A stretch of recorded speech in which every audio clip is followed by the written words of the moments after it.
ద్వారంపూడి చంద్రశేఖర్ రెడ్డి దగ్గర ఉన్న గూండాలందరికీ నేను కాకినాడ నడిబొట్టు నుంచి చెప్తున్నా, మీ పద్ధతి మార్చుకుంటారా? మార్చుకోండి. ద్వారంపూడి చంద్రశేఖర్ రెడ్డి, నువ్వు ఆడపిల్లల జోలికొచ్చినా, నీ గూండాగాళ్ళు ఆడపిల్లల్ని బెదిరించినా, మీ తాతకి చేసినట్టుగా నిన్ను మళ్ళీ బేడీలేసి మరి లాక్కెళ్తాం. గుర్తుపెట్టుకో, నీకు ఆ జీవితం నీకు వస్తుంది. నీకు ఖచ్చితంగా మీ తాతకి టీటీ నాయక్ చేసాడు, నేను నీకు భీమ్లా నాయక్ ట్రీట్మెంట్ నేను ఇస్తాను. నీకు గుర్తుపెట్టుకో, ఈ రోజు నుంచి నీ పతనం మొదలైంది. నీ క్రిమినల్ సామ్రాజ్యం కూలదొయ్యకపోతే నా పేరు పవన్ కళ్యాణ్. ద్వారంపూడి గుర్తుపెట్టుకో, నీ సంగతి చూస్తా. నువ్వు ప్రజలను ఇబ్బంది పెట్టావు, ప్రకృతి వనరులను దోచేశావు, పచ్చని మడ అడవులను నరికేశావు. మేం అధికారంలోకి రాగానే నిన్ను రోడ్డు మీదికి లాక్కొస్తాం అంటూ ఎన్నికల ప్రచారంలో అప్పటి కాకినాడ సిటీ ఎమ్మెల్యే ద్వారంపూడి చంద్రశేఖర్ రెడ్డికి మాస్ వార్నింగ్ ఇచ్చారు పవన్ కళ్యాణ్. రాష్ట్రంలో కూటమి ప్రభుత్వం రావటం, పవన్ కళ్యాణ్ డిప్యూటీ సీఎం కావటంతో ఆయన చెప్పినట్లుగానే ద్వారంపూడికి బ్యాడ్ టైం స్టార్ట్ అయింది. 2 రోజులుగా డిప్యూటీ సీఎం పవన్ కళ్యాణ్ కాకినాడ జిల్లాలో పర్యటిస్తుండగా, మరోవైపు ద్వారంపూడి టార్గెట్ గా ప్రభుత్వ యంత్రాంగం పావులు కదుపుతోంది.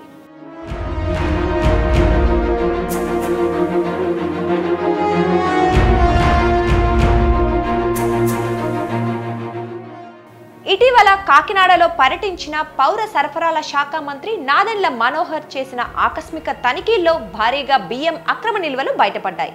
కాకినాడ యాంకరేజ్ పోర్టు పరిధిలో విశ్వప్రియ ఎక్స్పోర్ట్స్, బీచ్ రోడ్లోని సాటెక్స్ ఇండియా, మానస ఎక్స్పోర్ట్స్ డిఎన్ఎస్లలో మంత్రి తనిఖీలు చేయగా, విశ్వప్రియ గోడౌన్లో నిల్వ చేసిన 4700 టన్నుల రేషన్ బియ్యం గుట్టురట్టయింది. ఇక మిగిలిన మిల్లులు, గోడౌన్లలోనూ బియ్యం గుట్టలు కనిపించడంతో వాటిని కూడా అధికారులు సీజ్ చేశారు.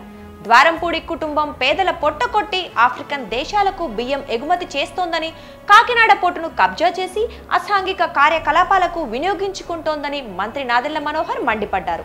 కాకినాడలోని గోదాములు, యాంకరేజ్ పోర్టులో పరిస్థితి చూసి ఆశ్చర్యపోయానని, రేషన్ మాఫియా అక్రమాలపై సమగ్ర నివేదిక తయారు చేసి ఈ కేసును సిఐడికి అప్పగిస్తానని తెలిపారు.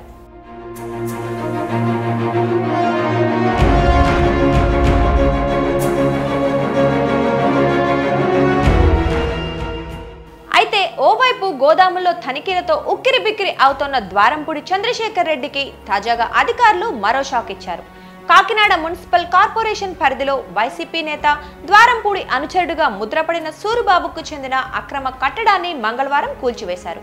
కార్పొరేషన్ అనుమతి లేకుండా G+1 భవనంపై మరో అంతస్తు నిర్మించగా దాన్ని తొలగించాలని అధికారులు నోటీస్ జారీ చేశారు. సూరిబాబు స్పందించకపోవడంతో మంగళవారం టౌన్ ప్లానింగ్ విభాగం అధికారులు ఈ అదనపు అంతస్తు కూల్చివేతకు సిద్ధమయ్యారు.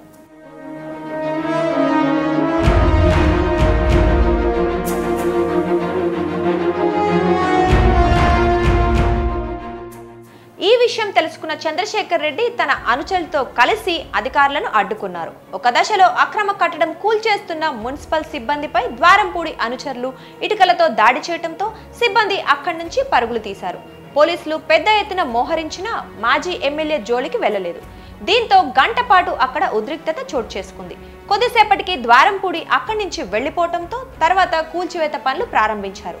మొత్తానికి కాకినాడ జిల్లాపై ఫోకస్ పెట్టిన డిప్యూటీ సీఎం పవన్ కళ్యాణ్ ఎన్నికల ముందు చెప్పినట్లుగానే ద్వారంపూడి చంద్రశేఖర్ రెడ్డి సామ్రాజ్యాన్ని నేలమట్టం చేసే దిశగా దూకుడు ప్రదర్శిస్తున్నారని జిల్లా వాసులు చర్చించుకుంటున్నారు.